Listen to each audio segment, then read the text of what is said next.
Hoy tomémonos un tiempo para estudiar juntos la palabra de Dios con el sermón titulado Disponte para inquirir a los padres de ellas.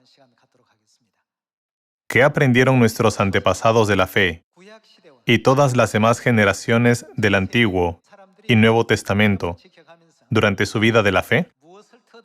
La respuesta a esta pregunta es muy importante. Abramos el libro de Job capítulo 8 y tomémonos un tiempo para estudiar la voluntad de Dios en este día. Vayamos al libro de Job capítulo 8, versículo 5. Está escrito: Si tú de mañana buscares a Dios y rogares al Todopoderoso, si fueres limpio y recto, ciertamente luego se despertará por ti y hará próspera la morada de tu justicia. Y aunque tu principio haya sido pequeño, tu postrer estado será muy grande. Porque pregunta ahora a las generaciones pasadas, ¿y qué debemos hacer? Disponte para inquirir a los padres de ellas. ¿Qué fue lo que aprendieron los antepasados? Desde el tiempo de Adán hasta Jesús, y desde que Jesús vino a la tierra hasta este tiempo, la época del Espíritu Santo, ¿qué creen que aprendieron nuestros antepasados de la fe y sus padres a lo largo de su vida? Entre tantas cosas que aprendieron, ¿qué podemos aprender de ellos con respecto a la Pascua? Consideremos si debemos esforzarnos por guardar la Pascua o menospreciarla, pensando, no necesitamos guardarla ya que pertenece a la ley del Antiguo Testamento. La Biblia dice: disponte para inquirir a los padres de ellas. ¿Qué era lo que Dios quería enseñarnos a través de los antepasados al dejar escritas estas palabras en la Biblia? Hoy, referente a este asunto, veamos el libro de Josué, capítulo 5. Vayamos al capítulo 5, versículo 10. Y los hijos de Israel acamparon en Gilgal y celebraron. ¿Qué celebraron? La Pascua a los 14 días del mes, por la tarde, en los llanos de Jericó. Los israelitas vivieron en el desierto durante 40 años. Justo antes de entrar en la tierra de Canaán, Dios les enseñó una vez más la manera de preparar la Pascua, que no habían celebrado. Dios nos mostró la historia de la celebración de la Pascua y la entrada en la tierra de Canaán, a través de la profecía de Josué como una sombra, para mostrarnos cómo guardaríamos la Pascua, justo antes de entrar en la Canaán espiritual, el reino de los cielos. Josué también es uno de nuestros antepasados, ya que Dios nos dijo que examináramos lo que nuestros antepasados aprendieron. El día de hoy centrémonos en la importante fiesta de la Pascua, que es una de las muchas cosas que aprendieron. Mientras los israelitas se encontraban en el desierto, no celebraron la Pascua durante mucho tiempo debido a varios motivos y circunstancias. No obstante, si guardar la Pascua no era necesario, los israelitas habrían podido entrar en Canaán sin necesidad de celebrarla. Entonces, ¿por qué Dios les ordenó celebrarla en ese momento? Veamos el libro de Josué capítulo 5, versículo 2. En aquel tiempo Jehová dijo a Josué: hazte cuchillos afilados, ¿y qué debía hacer? Vuelve a circuncidar la segunda vez a los hijos de Israel. Antes de entrar en la tierra de Canaán, sus hijos debían circuncidarse, ya que no se habían circuncidado durante su viaje por el desierto. Además, la circuncisión representa el bautismo en el Nuevo Testamento, ¿no es así? ¿Qué planeaban hacer después de circuncidarse? En el Antiguo Testamento había un mandamiento muy estricto. Los que no estaban circuncidados no podían comer la Pascua. Por consiguiente, el que no estaba circuncidado no podía celebrar la Pascua por mucho que quisiera. ¿Por qué Dios abrió las puertas de Canaán e hizo que los antepasados se prepararan para entrar en Canaán por medio de la Pascua? No debemos pasar por alto este pasaje. Esta es una lección importante que debemos aprender de nuestros antepasados. Si no fuera necesario guardar la Pascua, ¿por qué se les ordenó celebrarla justo antes de entrar en Canaán, aunque no la habían celebrado durante muchos años? Desde la Edad Oscura, que duró cerca de 1260 años, hasta que Dios Padre vino a esta tierra y restauró la verdad de la Pascua del nuevo pacto. La Pascua no había existido en la tierra durante ese largo periodo de tiempo. ¿No nos ha mostrado Dios, a través de las profecías de los tiempos de Moisés, que no celebraríamos la Pascua durante un periodo muy largo? Al ver a los israelitas entrar en Canaán, queda claro que si no fuera necesario guardar la Pascua, Dios les habría permitido entrar sin ordenarles que la guardaran. ¿No es así? Sin embargo, de acuerdo con la orden de Dios, se circuncidaron y guardaron la Pascua. Después de eso, Dios permitió la victoria a Israel cuando rodearon Jericó 7 veces y gritaron en voz alta, ¿verdad? Por eso, en Job capítulo 8, versículo 8 está escrito, «Disponte para inquirir a los padres de ellas». Reflexionando sobre esto, debemos preguntarnos, ¿con qué clase de fe nuestros antepasados obedecieron y guardaron la voluntad de Dios siguiéndola absolutamente? Reflexionando sobre la vida de nuestro antepasado Josué, ¿es la Pascua una ordenanza de Dios que debería descuidarse? ¿No es este un mandamiento de Dios que se debe guardar y una verdad indispensable entre sus enseñanzas? Y no solo eso, veamos lo que hizo Moisés. Veamos Éxodo capítulo 12, versículo 10. Para liberar a los israelitas de Egipto, la tierra de la esclavitud y las dificultades, Dios permitió la santa fiesta de la Pascua. Esta es la primera vez que Dios proclama el nombre de la Pascua a los israelitas. Capítulo 12, versículo 10.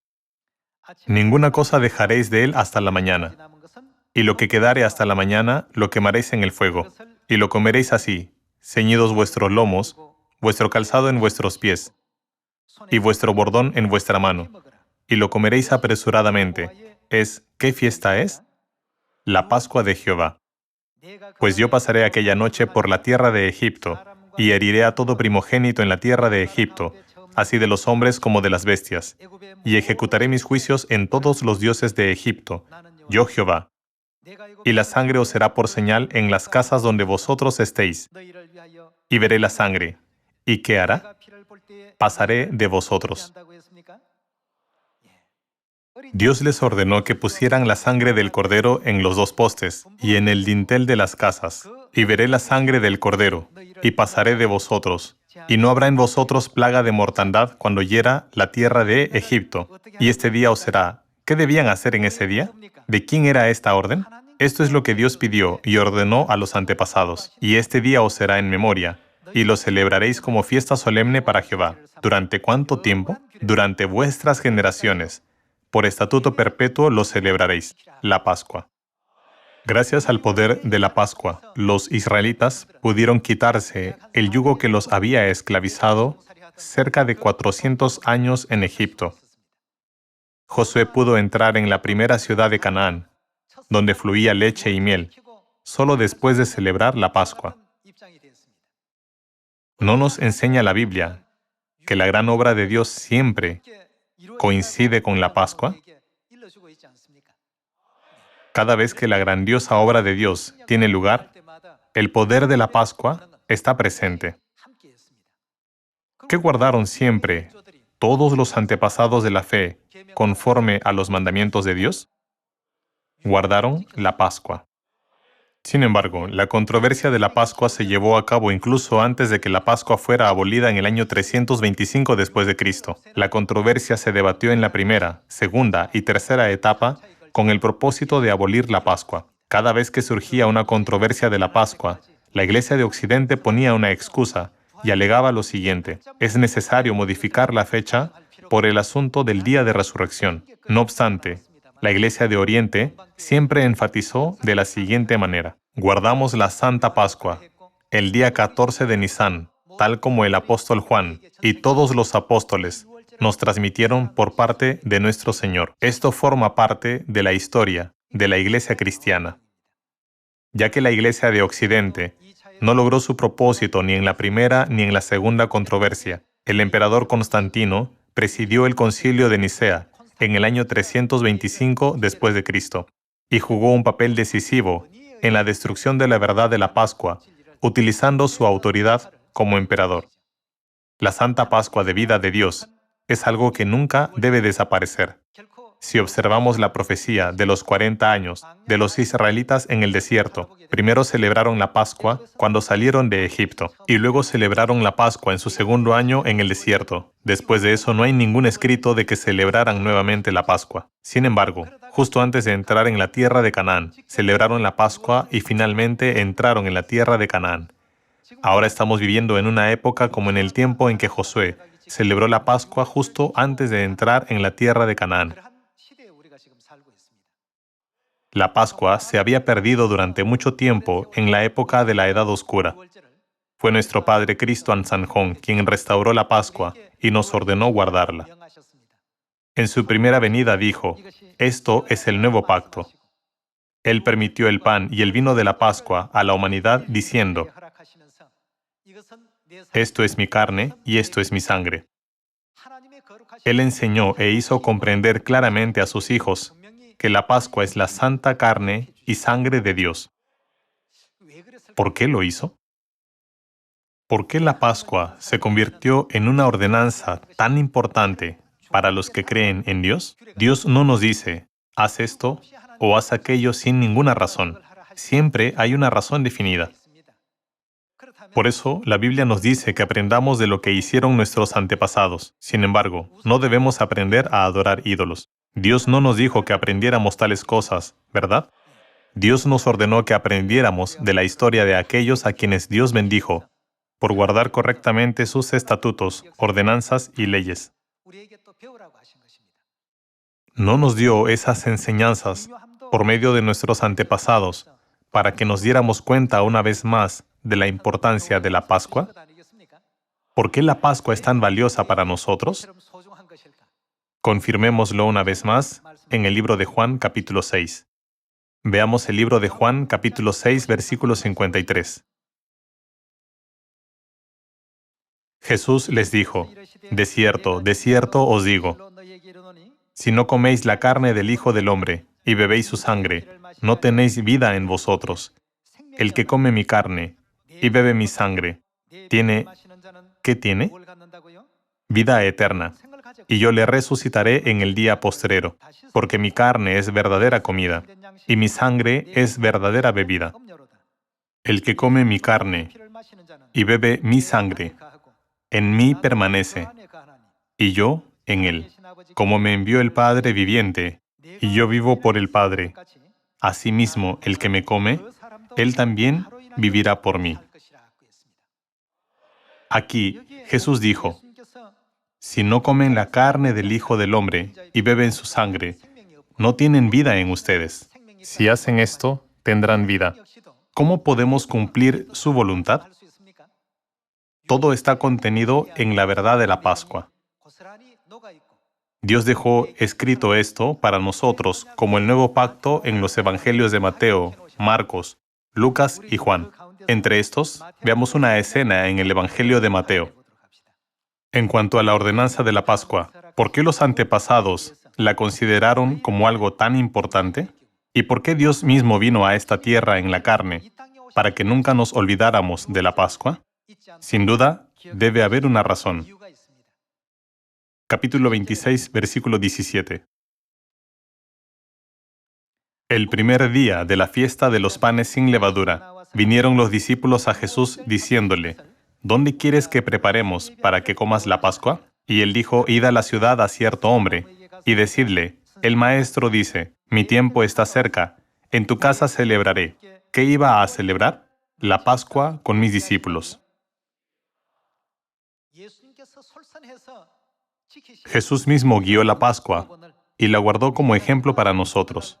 Con esto, iluminó a los discípulos y a toda la humanidad de la actualidad, enfatizando que la Pascua debe ser celebrada. Él dijo, en tu casa celebraré la Pascua. ¿Qué iba a hacer? Dijo claramente, en tu casa celebraré.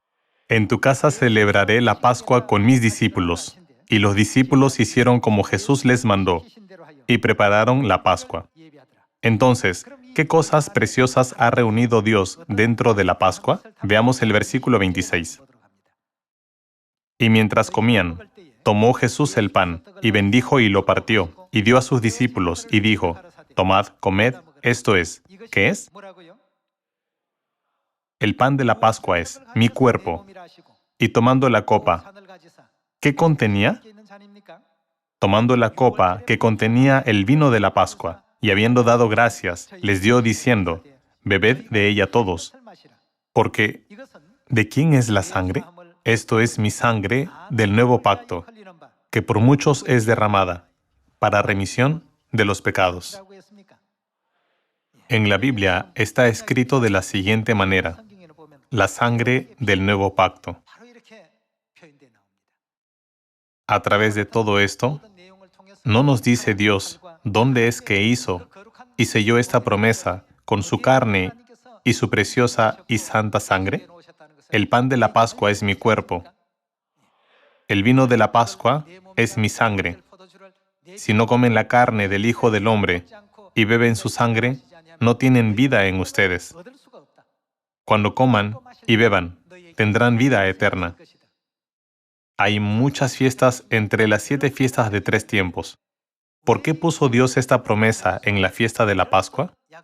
Debemos prestar especial atención a este asunto tan importante. Piensen en los acontecimientos de la vida de Jesús, Josué y Moisés. Al ver todos estos acontecimientos en cada época, podemos darnos cuenta de cómo la Pascua ha desempeñado el papel de un precioso peldaño que nos conduce a Dios. ¿Por qué Jesús enfatizó el asunto de la Pascua? E incluso mencionó claramente en el libro de Lucas capítulo 22, que es el nuevo pacto, diciendo, ¿esta copa es el nuevo pacto en mi sangre? Hermanos, debemos conocer la Pascua para comprender la relación entre Dios y nosotros. ¿Qué nos enseñó Jesús sobre nuestra relación con Dios? Según el libro de Mateo capítulo 6, versículo 9, Él es nuestro Padre que está en los cielos. Nos despertó al hecho de que Dios es nuestro Padre. Veamos Mateo capítulo 6, versículo 8. No os hagáis, pues, semejantes a ellos, porque vuestro Padre sabe de qué cosas tenéis necesidad, antes que vosotros le pidáis. Vosotros pues oraréis así. ¿Quién es Él? Padre nuestro que estás en los cielos. En los momentos en que debemos llamar a nuestro Dios, Jesús nos enseñó a orar a nuestro Padre. Dios es nuestro Padre, Él es nuestro Padre, y al mismo tiempo, ¿quién es nuestro Dios? Veamos Gálatas capítulo 4. En el versículo 26 está escrito, mas la Jerusalén de arriba, la cual es, ¿quién es ella? Madre de todos nosotros, es libre. Entonces en Mateo capítulo 6, cuando decimos Padre nuestro, ¿quiénes son los que dicen nuestro? ¿Y quiénes son nosotros en la expresión Madre de todos nosotros? ¿Quiénes son? Son los hijos que serán salvos, ¿no es así? Confirmemos que son los hijos que serán salvos en 2 de Corintios. En 2 de Corintios, capítulo 6, versículo 17, está escrito, por lo cual salid de en medio de ellos, y apartaos, dice el Señor, y no toquéis lo inmundo, y yo os recibiré, y seré para vosotros. ¿Qué será? Por Padre. ¿De quién son estas palabras? Dice el Señor. El versículo 17 explica que el Señor dice estas palabras, ¿no es así? Nuestro Señor, que es nuestro Dios, será para nosotros por Padre. También dijo, vosotros me seréis. ¿Quiénes seremos para Él? En la Biblia está escrito, vosotros me seréis hijos e hijas, es decir, sus hijos. Y vosotros me seréis hijos e hijas. ¿De quién son estas palabras? Dice el Señor Todopoderoso. Dios mismo pronunció estas palabras. Por lo tanto, existen el Padre Celestial, la Madre Celestial y los hijos e hijas celestiales. Si es así, ¿qué es lo que permite que haya una relación entre Dios y nosotros? Padre, madre, hijo e hija. Estos títulos solo se utilizan en una familia, ¿no es verdad? La gente solo utiliza estos títulos en casa. La relación dentro de una familia se basa en la sangre que comparten. Sin embargo, ¿Cuál es el factor más importante en esta relación? Es el amor. La familia es amor. Por eso, al decir Jesús, un mandamiento nuevo os doy, ¿qué debemos hacer? El mandamiento de la Pascua es también el mandamiento del amor. La Pascua es la fiesta del sacrificio y del amor en la que Dios sacrificó su santo cuerpo y dio su carne y su sangre a sus hijos. Finalmente, ¿cuál es la fiesta que Dios ha señalado desde la creación del mundo? Hermanos, es la Pascua. Por lo tanto, si no guardamos la Pascua, ¿qué pasará con nuestra relación con Jesús? Él dijo, no tendrás parte conmigo. Si no te lavare los pies en la Pascua, no tendrás parte conmigo. Si no comes el pan ni bebes el vino, no tendrás parte conmigo. Si dices que no hay que guardarla, entonces tú y yo no tenemos ninguna relación. ¿No es así? Desde el Antiguo hasta el Nuevo Testamento, y desde el tiempo del Nuevo Testamento hasta la época del Espíritu Santo, Dios ha puesto en nuestra verdad la enseñanza del nuevo pacto, llamada Pascua. La verdad de vida de la Pascua se había guardado con gracia durante más de 300 años después de que Jesús ascendiera al cielo. No obstante, se acordó abolir la Pascua en el Concilio de Nicea. No se trata solo de la abolición de una institución. Se trata de lo que sucedió con la relación hecha con sangre entre Dios y sus hijos, tanto en el cielo como en esta tierra. Se cortó en su totalidad. Esta es la razón por la que Él vino a esta tierra por segunda vez en la carne, para traer la salvación a los que lo esperaban. ¿No es así? Algunos pueden decir, la Pascua es solo una ceremonia en la que comemos pan y bebemos vino el día 14 del primer mes, después de la ceremonia de lavado de pies. De ninguna manera, debido al profundo significado espiritual. Satanás quiere destruir la relación de sangre entre Dios y sus hijos, haciendo todo lo posible para destruir la Pascua. Las numerosas iglesias de hoy, que no guardan la Pascua del nuevo pacto, serán juzgadas por Dios cuando dé su juicio final en el último día. Al ver el libro de Mateo capítulo 7, hay quienes dicen, no profetizamos en tu nombre, y en tu nombre echamos fuera demonios, y en tu nombre hicimos muchos milagros. ¿Cuál fue la respuesta de Jesús? Y entonces les declararé, nunca os conocí, apartaos de mí, hacedores de maldad. Estas son las palabras que Jesús pronunciará en el último juicio. Entonces, ¿a quiénes se les dirá que entren en el reino de los cielos? Veamos un versículo más en Romanos capítulo 8.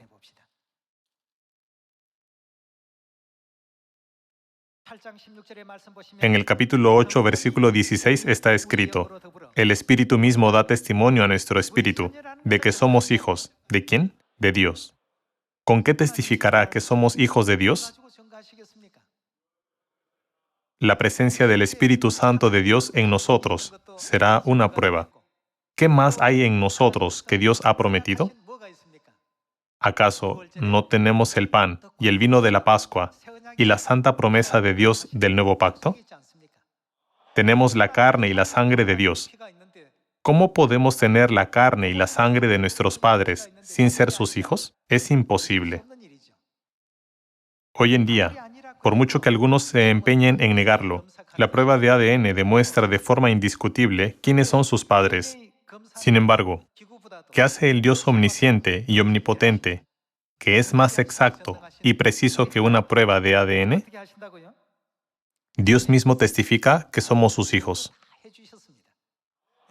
¿Con qué da testimonio? Al ver su carne preciosa en ellos y su sangre preciosa en ellos. Dios ha testificado claramente diciendo, yo soy su padre, y ustedes son mis hijos. Yo soy su madre, y ustedes son mis hijos. Entonces, a partir de ahora, ¿qué tipo de esperanza debemos tener como hijos celestiales que participan en la carrera de la fe? Continuemos con el versículo 17. Y si hijos, también, ¿qué seremos? Seremos herederos del reino celestial, herederos de Dios, y coherederos con Cristo. Si es que, ¿cuál es la condición mientras vivimos un corto periodo de tiempo en esta tierra? Si es que padecemos juntamente con Él, para que juntamente con Él seamos glorificados. Como hijos celestiales, debemos sentirnos honrados de haber sido escogidos para pasar por estos padecimientos. Veamos el versículo 18. Pues tengo por cierto que las aflicciones del tiempo presente, ¿cómo son? No son comparables con la gloria venidera que en nosotros ha de manifestarse. Ya que no vale la pena compararlo, superemos nuestra situación actual, que es temporal, y seamos victoriosos. Esta es la santa enseñanza dada por Dios. Para cortar la relación entre Dios y nosotros, sus hijos, Satanás puso un espíritu de traición y rebelión en nosotros en el cielo. Sin embargo, Dios vino a la tierra con la ropa de la carne y murió por nosotros.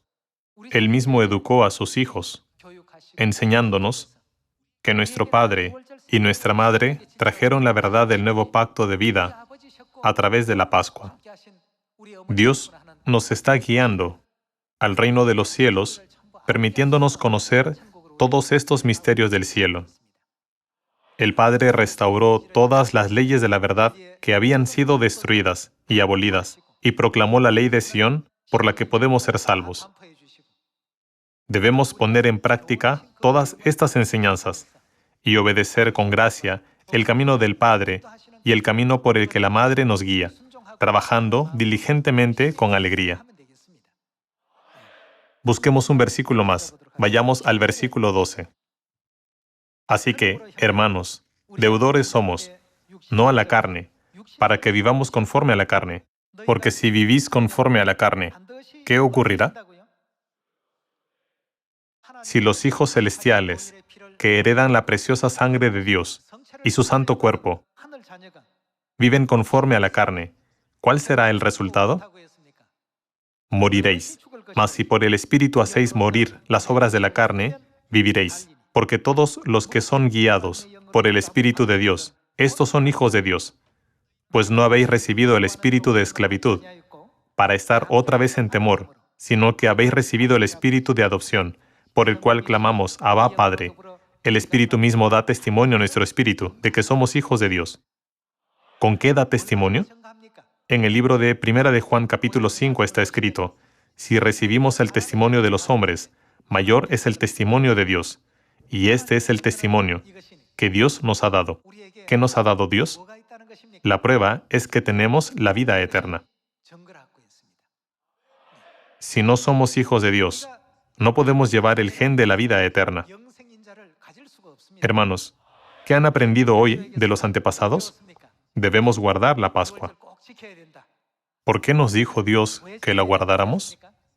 ¿Qué estableció Dios en la Pascua? Dios estableció el nuevo pacto. Y el nuevo pacto es la relación entre Dios y sus hijos. Es como una ceremonia en la que se establece un pacto y una relación de sangre. Esta es una promesa muy importante. Así, conforme a esta promesa, el Padre y la Madre vinieron a esta tierra para nuestra salvación. Ellos enfatizan esto una vez más, preocupados de que perdamos o olvidemos lo que debemos aprender de nuestros antepasados. Por lo tanto, tengamos esto en cuenta y rumiemos continuamente este asunto. Asimismo, demos gracias al Padre y a la Madre celestiales por permitirnos permanecer en la verdad de la Pascua del Nuevo Pacto. ¿No deberíamos darles toda la gloria? Incluso viviendo en este mundo, los hermanos que comparten la misma sangre a veces se pelean, pero poco después se llevan bien, llamándose mutuamente hermano. Del mismo modo, nuestra familia espiritual debe ser aún mejor. Por eso, la Biblia dice que no murmuren de sus hermanos. Pues el que no ama a su hermano, a quien ha visto, ¿cómo puede amar a Dios a quien no ha visto? La Biblia enfatiza mucho el amor y nos despierta para que formemos una relación entre los hermanos, así como para llevar una vida de la fe. Por el resto de nuestra vida de la fe, aferrémonos a nuestro Padre y a nuestra Madre. El Padre también nos dio su última petición, diciendo, escuchen las palabras de la Madre. Los hijos debemos aceptar y obedecer con amor todas las lecciones de la Madre, es decir, todas las enseñanzas de amor que la Madre da a sus hijos.